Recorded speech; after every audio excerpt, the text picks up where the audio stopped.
माँ ने मेरी शादी बहुत देखभाल और सोच समझकर तय की थी। उनकी बस यही इच्छा थी कि बहू घर संभालने वाली आए और रिश्तों को जोड़कर रखे। मेरी तनख्वाह अच्छी थी और जिंदगी आराम से चल सकती थी।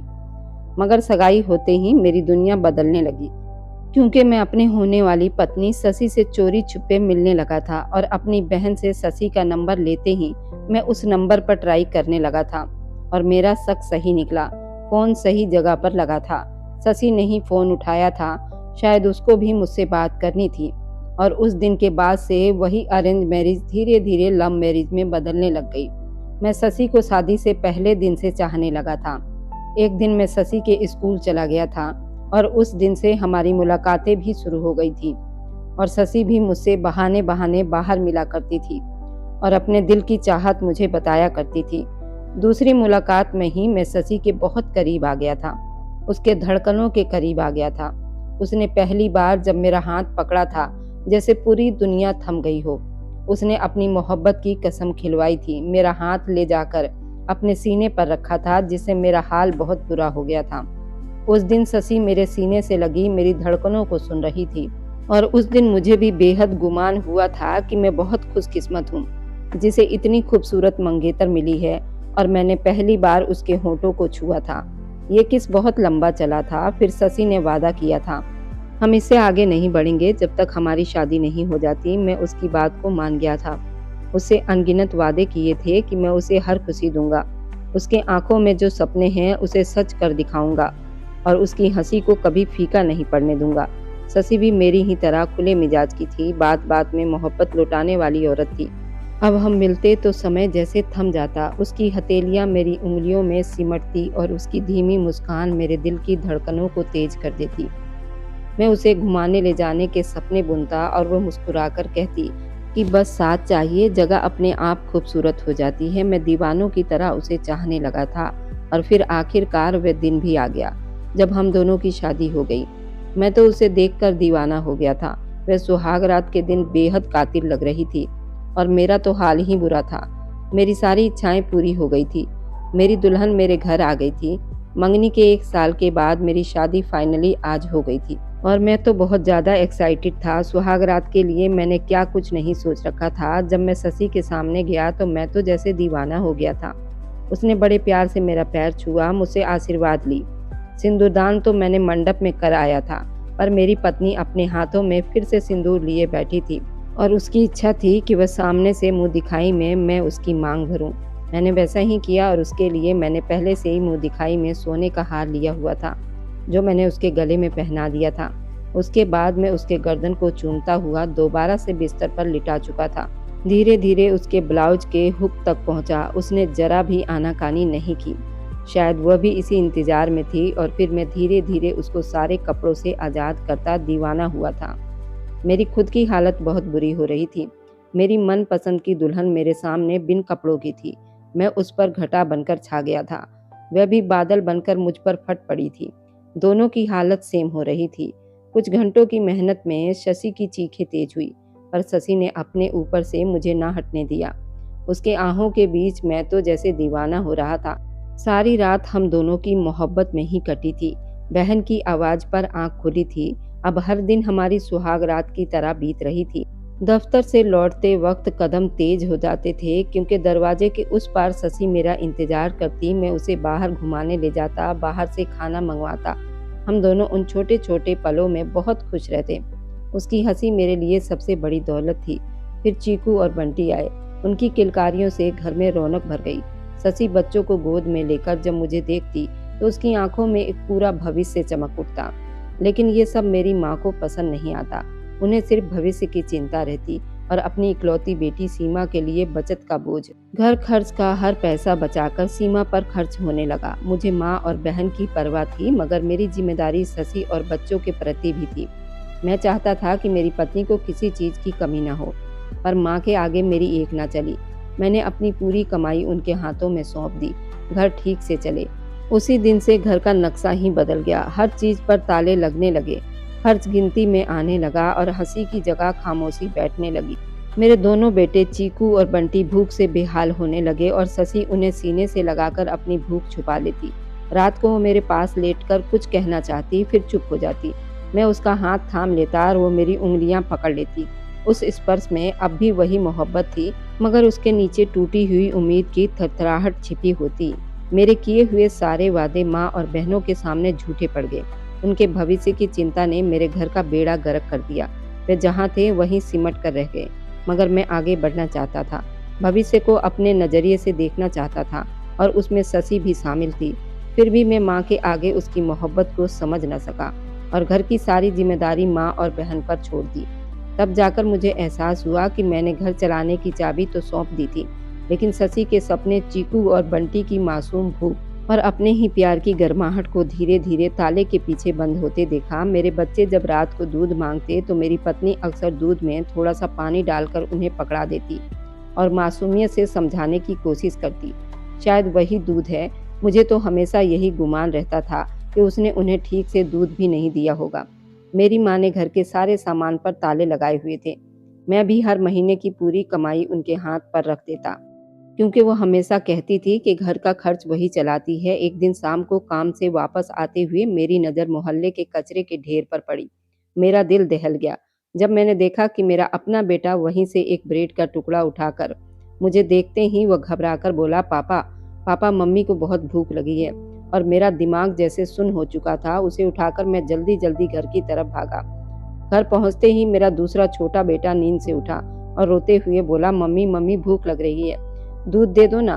मेरी पत्नी एकदम घबराकर मेरी तरफ देखी और जल्दी से कहने लगी, हाँ हाँ देती हूँ, तुम बस लेट जाओ बेटा। मेरा बेटा मेरी तरफ देखने लगा तो मैंने उसे आवाज दी, आओ मेरे पास आ जाओ, दूध यहीं ले आओ, मैं खुद पिला देता हूँ। मैं उसे अपनी गोद में लिटा लिया तो वो हंसने लगा, शरारत करने लगा। 2.5 साल का था, मगर बहुत ही तेज दिमाग और बातूनी समझदार था। वह खेल ही रहा था कि मेरी पत्नी भी चुपचाप पास आकर लेट गई।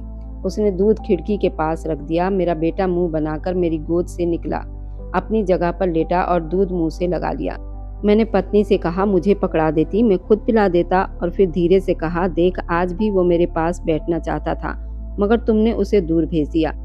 मेरी बात सुनकर वह हल्के से मुस्कुराई और बोली, उसकी जुबान तो मुझे भी लंबी लगती है, हर बात का जवाब पहले से ही सोच कर रखता है।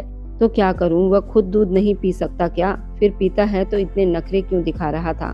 उसकी बात सुनकर मेरी हंसी निकल गई और मैंने शरारत से कहा, अच्छा तो महारानी, मेरी पत्नी, तुम्हें क्या जलन हो रही थी? मेरी बात सुनते ही उसने आंखें नीचे कर ली, जैसे ढेर सारे शब्दों में कुछ कहना चाहती हो, मगर हिम्मत नहीं जुटा पा रही हो। मैं धीरे से हंसते हुए बोला, आखिरकार अपने बेटे के साथ क्यों नहीं खेल सकता? मेरी बात सुनकर वह भी थोड़ा सा रूठने का नाटक करने लगी, मगर मैं जानता था कि अंदर से वह नाराज नहीं थी, बस मेरे साथ बात ज्यादा बढ़ाना नहीं चाहती थी। अगले दिन मैं मामूली से पहले ही काम पर निकल आया। घर जाने से पहले मैंने अपनी तनख्वाह माँ के हाथ में रख दी और प्यार से कहा, माँ ये पैसे रख लीजिए, घर के सारे खर्च की जिम्मेदारी आपकी ही है। शशि को कुछ भी चाहिए हो तो मेहरबानी करके उसे भी दे देना। फिर मैं शशि की तरफ देखकर नरमी से बोला, शशि तुम्हें कुछ भी जरूरत हो तो बस माँ को बता देना। वे तीनों मेरी बात सुन रहे थे, मगर जाते हुए मुझे शशि के चेहरे पर एक ऐसी उदासी दिखाई दी जो पहले कभी नजर नहीं आई थी। वो हमेशा हंसती रहती थी, आज उसकी आंखों में जैसे खामोश दर्द ठहर गया था। ऐसा दर्द जो शब्दों में नहीं उतरता, बस दिल में चुपचाप रहकर इंसान को हर रोज थोड़ा थोड़ा मार देता है।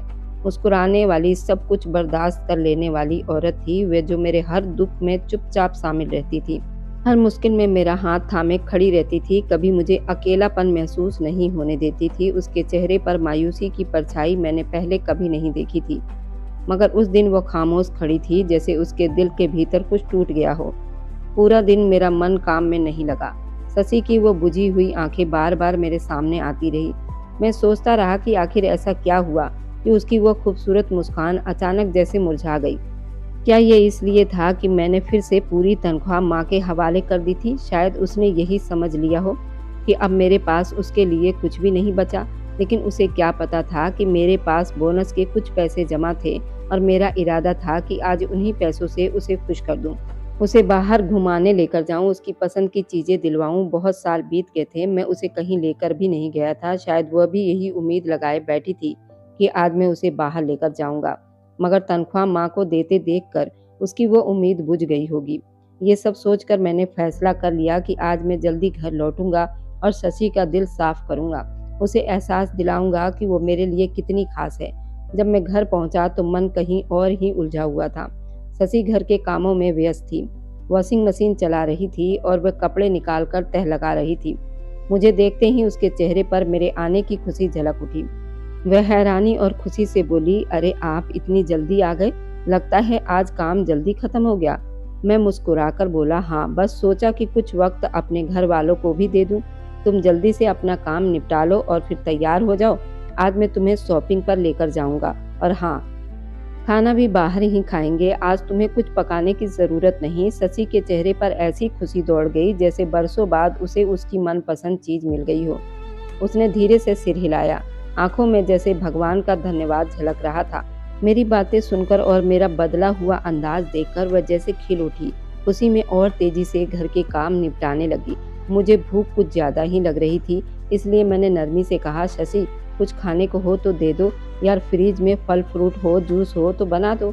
मेरी बात सुनकर वह जैसे चौंक गई, घबराकर बोली, अरे हाँ, बस अभी बनाती हूँ, पहले ये थोड़े से कपड़े धो लूं।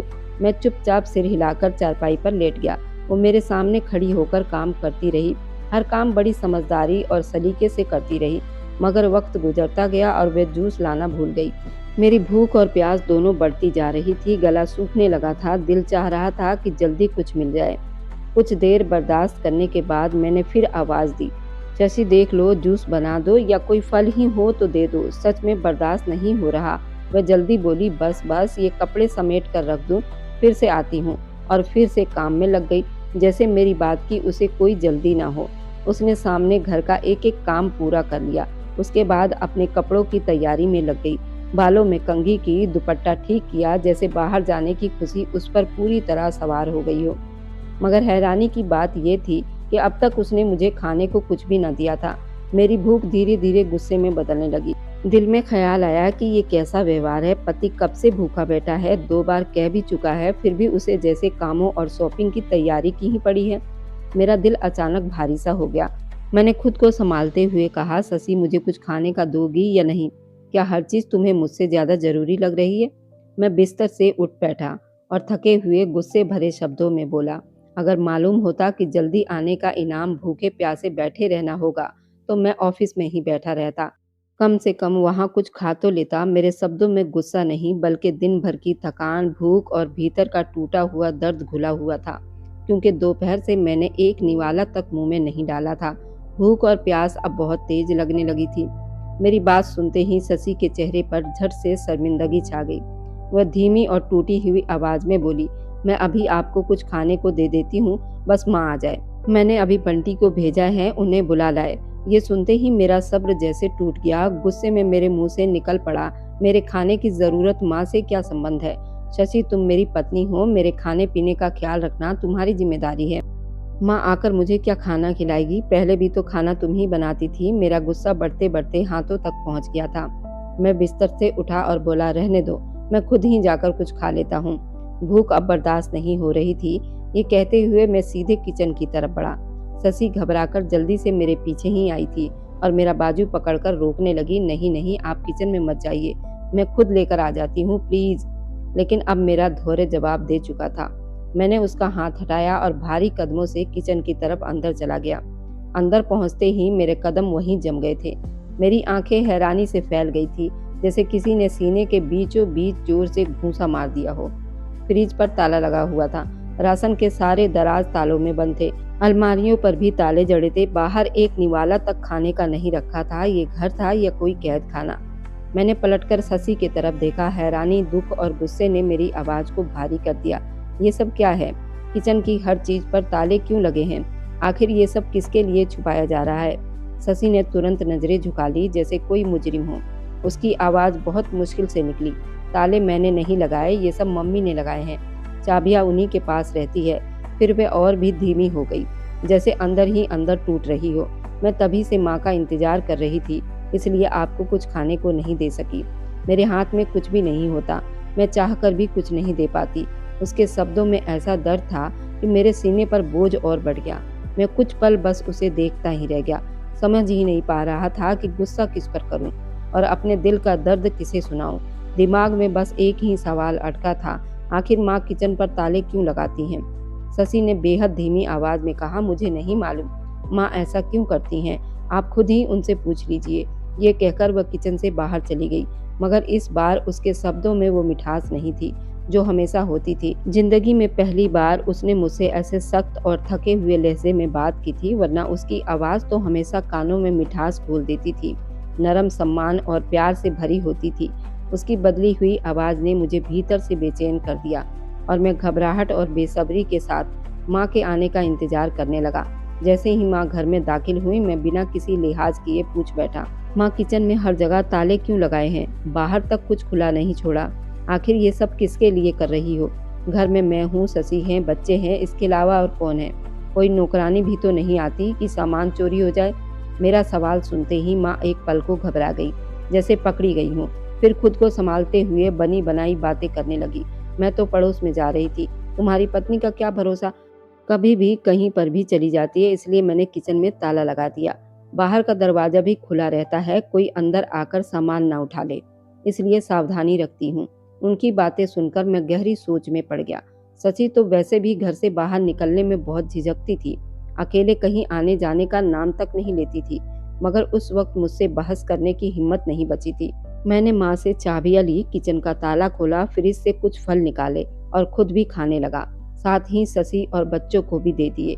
बच्चे फलों पर ऐसे टूट पड़े जैसे बरसों बाद उन्हें कुछ खाने को मिला है। उनकी भूखी हालत देखकर मेरा दिल कांप उठा। मुझे खुद पर ही गुस्सा आ गया। मैंने शशि की तरफ देखा और सख्त शब्दों में कहा, देखो बच्चे कैसे भूखों की तरह हर चीज पर टूट रहे हैं। अगर मैं किसी और के घर में होता तो मेरी क्या इज्जत रह जाती? ऐसा लग रहा है जैसे इन्होंने पहली बार फल देखे हों। शशि ने तुरंत नजरें झुका ली। उसके चेहरे पर शर्मिंदगी, थकान, बेबसी साफ दिखाई दे रही थी। वो बहुत धीमे स्वर में बोली, आप फिक्र मत कीजिए, दोबारा आपको शिकायत का मौका नहीं दूंगी। उसके शब्दों में छुपा हुआ दर्द और चुपचाप सहने वाली मोहब्बत थी, जिसे उस पल में पूरी तरह समझ नहीं पाया था। मगर बच्चों की भूखी आंखें और शशि की टूटी हुई खामोशी ने मेरे दिल में गहरा सवाल छोड़ दिया था। मैं चुपचाप सिर हिलाकर उसकी बात मान गया था। आज दोपहर में दफ्तर से कुछ पहले घर लौट आया था, मगर दिल के अंदर एक अजीब सी बेचैनी ने मेरे पूरे मूड को बिगाड़ दिया था। मन बिल्कुल नहीं कर रहा था कि मैं शशि को लेकर शॉपिंग के लिए बाहर जाऊं, लेकिन उससे किया हुआ वादा मुझे खींच कर ले गया था। मैं जानता था कि अगर मना कर देता तो उसकी आंखों में जो उम्मीद चमक रही थी वो पल भर में टूट जाती। पूरे रास्ते बाजार की भीड़ में घूमते हुए भी मेरे दिमाग में बस वही दृश्य घूमता रहा, माँ का किचन में ताले लगाना, बच्चों का भूख से टूट पड़ना और शशि का बेबस चेहरा। जितनी कोशिश करता उतना ही मन उन बातों में उलझता चला जाता, जैसे कोई बहुत बड़ी सच्चाई मेरी आंखों के सामने होते हुए भी उसे देख नहीं पा रहा हूँ। ये एहसास मुझे अंदर से खाए जा रहा था। रात को जब हम घर लौटे तो शशि और बच्चे बेहद खुश थे। उनकी हंसी, उनकी मासूम सी खुशी देखकर कुछ पलों के लिए मेरा दिल भी हल्का हो गया।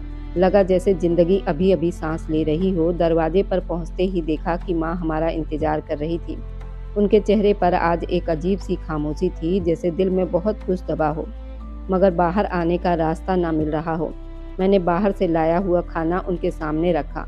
उन्होंने चुपचाप 2 निवाले लिए और फिर नरमी के साथ मगर भारी आवाज में बोली कि बहुत थके हुए लगते हो, जाओ आराम कर लो और बिन वजह खर्च कम किया करो।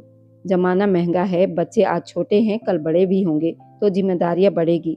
अब शादी को भी काफी वक्त हो गया है, हर वक्त अपनी पत्नी के नखरे उठाना ठीक नहीं। उनकी बातें शशि के सामने ही कही गई थी और मुझे ऐसा लगा जैसे किसी ने उसके सम्मान को बिना आवाज के कुचल दिया हो। मैं कुछ कह नहीं सका और चुपचाप कमरे की तरफ चला गया। कमरे में पहुंचा तो देखा शशि बच्चों को सुलाने में लगी हुई थी। छोटा सा बच्चा दूध मांगकर रोने लगा तो वह तुरंत किचन की तरफ भागी। बच्चे की रोने की आवाज से बेचैन होकर मैं भी उसके पीछे चला गया। दरवाजे पर पहुंचकर ठिठक गया। शशि बड़े सुकून से बर्तन धो रही थी, जैसे दुनिया में कोई परेशानी ही ना हो। उसने मुझे नहीं देखा था। तभी मैंने अपनी आंखों से देखा कि वह दूध में पानी मिला रही थी। ढक्कन रखते ही मेरी नजर उस पर पड़ी तो वह चौंक गई और घबराकर बोली कि आप कब आए, आवाज क्यों नहीं दी? मैंने जबरदस्ती मुस्कुराकर कहा कि अभी आया हूँ। चीकू बहुत रो रहा था। वह जल्दी से दूध लेकर कमरे में चली गई और बिना कुछ कहे उसका पीछा किया। शशि ने चीकू को चरपाई पर लिटाया, उसके नन्हे हाथों में गिलास थमाया। वह बच्चा बिना किसी जिद के, बिना किसी शिकायत के पानी मिला हुआ दूध पीने लगा। उस पल मेरा दिल जैसे बैठ सा गया। मुझे सब साफ दिख रहा था। ये कोई पहली बार नहीं था, ये रोज की कहानी थी। चीकू के चेहरे पर कोई हैरानी नहीं थी, कोई इनकार नहीं था, जैसे उसे इसी स्वाद की आदत पड़ चुकी हो। उस दृश्य ने मेरे सीने पर ऐसा बोझ रख दिया कि सांस लेना मुश्किल हो गया। उस पल मुझे समझ आ गया, शशि चुपचाप कितनी लड़ाइयाँ रोज अकेले लड़ रही थी और मैं अब तक कुछ भी नहीं देख पाया था। वह रोज इसी पानी पर सो जाता। ये उसके लिए कोई नई बात नहीं थी, नई बात सिर्फ मेरे लिए थी, जो आज पहली बार आंखें खोलकर देख रहा था। और न जाने क्यों उस पल एक अजीब सा दर्द मेरे अंदर उतरता चला गया, जैसे मैं बहुत दिनों से अपने ही छत के नीचे होने वाली सच्चाइयों से बेखबर रहा हूँ। मुझे कुछ दिन पहले का एक किस्सा बहुत तेजी से याद आने लगा, जब बंटी जिद करके मेरे पास आकर बैठा था। उस वक्त भी शशि ने दूध खिड़की के पास ही रख दिया था, वह उसे मेरे पास लाकर नहीं दी थी। तब मैंने ज्यादा ध्यान नहीं दिया था, मगर आज वही बातें एक एक करके मेरे दिमाग में घूमने लगी। मेरा दिल अजीब सी बेचैनी से भर गया था। आखिर शशि बच्चों को पानी मिलाकर दूध क्यों पिला रही थी? बच्चों को वो पूरा आहार क्यों नहीं दे पा रही थी? ये सोच मेरे अंदर किसी खंजर की तरह चुपचाप धंसती चली जा रही थी। अगले दिन मैंने इरादा कर लिया कि मैं दफ्तर नहीं जाऊंगा। पूरा दिन घर को, उसकी खामोशियों को, उसकी मजबूरियों को गहरी नजर से देखूंगा।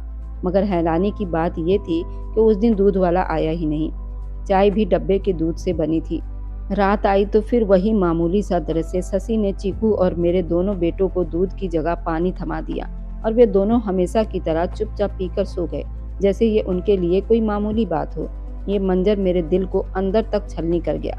मैं इतना कमाता हूँ, मैं अपने घर को चलाता हूँ, मेरी तनख्वाह भी अच्छी है, फिर भी मेरे अपने बच्चे दूध को तरस रहे थे, पानी को ही दूध समझकर पीते चले आ रहे थे और मैं इस हकीकत से बिल्कुल अनजान था। मेरे सीने में अजीब सी घुटन होने लगी, ऐसा दर्द जो शब्दों में बयान नहीं किया जा सकता। उसी रात मैंने फैसला कर लिया कि अब मैं माँ से खुलकर बात करूंगा। शशि को अलग से खर्चा दिया करूंगा ताकि वो बच्चों के लिए दूध और फल, जरूरी चीजें आराम से ले सके। मेरे दिल ने एक पल को ये भी सोचा कि शायद माँ ने दूध वाले को रोक दिया हो, क्योंकि कुछ साल पहले शशि उसकी शिकायत कर रही थी कि वह दूध में पानी मिलाता है। मैं चाह कर भी माँ के बारे में बुरा नहीं सोच सकता था। मैंने हमेशा उन्हें मोहब्बत और समझदारी और सख्ती के साथ घर चलाते देखा था, लेकिन मुझे क्या मालूम था कि मेरी आंखों के सामने माँ की ऐसी हकीकत आने वाली है, जिसे देखकर मेरी पूरी जिंदगी की विश्वास टूट जाएगी। ऐसी हकीकत जिसे जानने से पहले शायद मर जाना ही बेहतर होता। अब मैं अक्सर ऑफिस से जल्दी लौटने लगा। दिल में एक अनजाना सा डर बैठ गया था कि शायद मेरे घर में वह सब कुछ नहीं हो रहा जो मैं समझता आया था, और शायद बहुत कुछ ऐसा हो रहा है जिसके बारे में मैंने कभी सोचा भी नहीं था। शशि अक्सर मजबूरी में फ्रिज का ताला खुलवाती, जल्दी से थोड़ा सा दूध निकालती और बच्चों को दे देती, और मैं इस हफ्ते खास तौर पर यह महसूस करने लगा था कि किचन के राशन वाले हिस्से में या फ्रिज में हर जगह ताला लगा रहता था और उसकी चाबी सिर्फ और सिर्फ माँ के पास होती थी। शशि के हाथ में घर की किसी चीज का कोई अधिकार नहीं था, ना कोई फैसला था। पूरा घर मेरी माँ के पकड़ में था, जहाँ हर दाना, हर खर्च, हर चीज उनके हिसाब से तय होती थी। यहाँ तक कि बच्चों के खाने पीने पर भी एक अनकही पाबंदी थी, जैसे उनके पेट भर जाने से घर का राशन खत्म हो जाएगा। ठीक है, कंजूसी अच्छी बात है, भविष्य के लिए बचाकर रखना जरूरी है, लेकिन इतनी कंजूसी, इतना सख्त व्यवहार कि मेरे अपने बच्चे दूध देखकर भी तरस जाएं। ऐसा भी क्या भविष्य की वर्तमान की भूख में बच्चों को जला दिया जाए? मेरे दिल में ये सारे सवाल चीख चीख कर उठ रहे थे, मगर मेरी जुबान गूंगी बनी हुई थी, क्योंकि माँ के सामने बोलने की हिम्मत मुझ में आज भी नहीं थी। मैं नहीं चाहता था कि मेरी वजह से उनका दिल दुखे। मैं आज भी उनके सामने वही डरा हुआ बच्चा बन जाता था। आखिरकार बच्चों के लिए मैंने एक नया तरीका निकाल लिया। शाम को दफ्तर से लौटते वक्त खुद दूध लेकर आता, रास्ते से फल भी ले आता और घर पहुंचते ही बच्चों के हाथ में थमा देता। धीरे धीरे मैं अपने ही घर में वह काम खुद करने लगा जो शशि को करना चाहिए था, मगर जिसकी इजाजत तक उसके पास नहीं थी। मैं अपने तरीके से घर के बिगड़े हुए हालात संभालने की कोशिश कर रहा था, लेकिन दिल के किसी कोने में अब भी एक टीस बाकी थी जो हर रात मुझे सोने नहीं देती थी। लेकिन फिर एक दिन ऐसा आया जिसने मेरी बर्दाश्त की सारी हदें तोड़ दी। वही दिन मेरी जिंदगी का ऐसा मोड़ बन गया जिसने मुझे अंदर तक बदल कर रख दिया। उस दिन मैं शाम को दफ्तर से मामूली से भी पहले घर लौट रहा था, और जो मंजर मेरा इंतजार कर रहा था उसने मेरी रूह तक हिला दी। रास्ते में जो खाली प्लाट पड़ा हुआ था वहाँ अचानक मेरी नज़र गई तो मेरी सांसें जैसे अटक गई। दिल सीने में ऐसे धड़का जैसे किसी ने मेरे सीने पर जोर से मुक्का मार दिया हो। कुछ पलों के लिए मैं पत्थर सा बन गया था। वहाँ मेरा अपना बेटा, मेरा बंटी, कचरे के ढेर में झुका हुआ था। गंदी थैलियों में हाथ डालकर ब्रेड के बासी टुकड़े निकाल रहा था और उन्हें झाड़ कर पोंछ कर अपने कपड़े में समेट रहा था, जैसे कोई कीमती खजाना इकट्ठा कर रहा हो। मेरी टांगें कांपने लगी। मैं तेजी से दौड़ा और उसे बाजुओं से पकड़कर झकझोर दिया। बंटी, ये क्या कर रहे हो? कूड़े में हाथ क्यों डाल रहे हो? ये सड़ी हुई ब्रेड किसके लिए उठा रहे हो? घर में किस चीज की कमी है? बताओ, आखिर क्यों? बंटी डरकर मेरी तरफ देखने लगा। उसकी आंखों में डर था, भूख थी, एक ऐसी मजबूरी थी जो मेरे दिल को चीर देने के लिए काफी थी। वह रोते हुए बोला, पापा, माँ को बहुत भूख लगी है, वो बीमार है। घर में खाना नहीं था, इसलिए मैं उनके लिए ब्रेड लेने आया था। ये कहकर उसने मेरा हाथ झटका और तेजी से घर की तरफ भाग गया, जैसे किसी की जान बचाने के लिए दौड़ रहा हो। मेरे कदम जैसे बोझिल हो गए थे, फिर भी मैं उसके पीछे दौड़ा। दिल में ऐसी टीस उठ रही थी कि सांस लेना मुश्किल हो रहा था। घर पहुंचा तो एक और कयामत मेरा इंतजार कर रही थी, एक ऐसी कयामत जिसने मुझे अंदर तक तोड़ दिया था। शशि फर्श पर बेहोश पड़ी थी। उसका चेहरा तपते हुए लाल हो चुका था, बदन आग की तरह जल रहा था। तेज बुखार की लपेट उसकी सांसों से साफ महसूस हो रही थी। चीकू उसके पीछे बैठा उसे सहारा दिए हुए था और बंटी कपड़े में लिपटी भीगी हुई ब्रेड उसके मुंह के पास ला रहा था, जैसे किसी जख्मी को मरहम दिया जा रहा हो। शशि ने बड़ी मुश्किल से एक टुकड़ा गले से उतारा, मगर पल भर में ही उल्टी हो गई। सारा खाया हुआ उसके सामने ही गिर पड़ा। मेरी आंखों के सामने अंधेरा छा गया। माँ वह एक कोने में चारपाई से टेक लगाए बैठी थी, सब कुछ देख रही थी, सब कुछ सुन रही थी, मगर इतनी बेपरवाह जैसे ये घर, ये बच्चे, ये औरत उनके लिए अजनबी हो। मेरा सब्र टूटने के करीब था। मैंने दफ्तर का बैग वहीं फेंका और घुटनों के बल शशि के पास बैठ गया। शशि, शशि, क्या हुआ तुम्हें? तुम इस हालत में जमीन में क्यों पड़ी हुई हो? कुछ तो बताओ, कुछ तो कहो। शशि ने बड़ी मुश्किल से आंखें खोली, जैसे मुझे पहचान कर उसका दर्द और बढ़ गया हो। उसकी आंखों से आंसू बहने लगे। कांपती हुई आवाज में वो बोली, मैं बहुत भूखी थी, सुबह से कुछ भी नहीं खाया। उसी पल मेरे बच्चे भी जोर जोर से रोने लगे। चीकू और बंटी हिचकियों में बोले, पापा, माँ बहुत बीमार है। मैंने अपनी पत्नी, अपनी शशि का चेहरा अपने हाथों में थाम लिया। वह चेहरा जिसे कभी मैंने मोहब्बत से चूमा था, जिस पर मेरी पूरी दुनिया बसती थी। तुम ठीक हो जाओगी। शशि, कुछ बोलो, मेरी तरफ देखो। उसने कमजोर सी नजर मेरी तरफ उठाई, आंखों में आंसू भराए और वे फूट फूट कर रोने लगी। उसके साथ मेरे बच्चे भी रो रहे थे।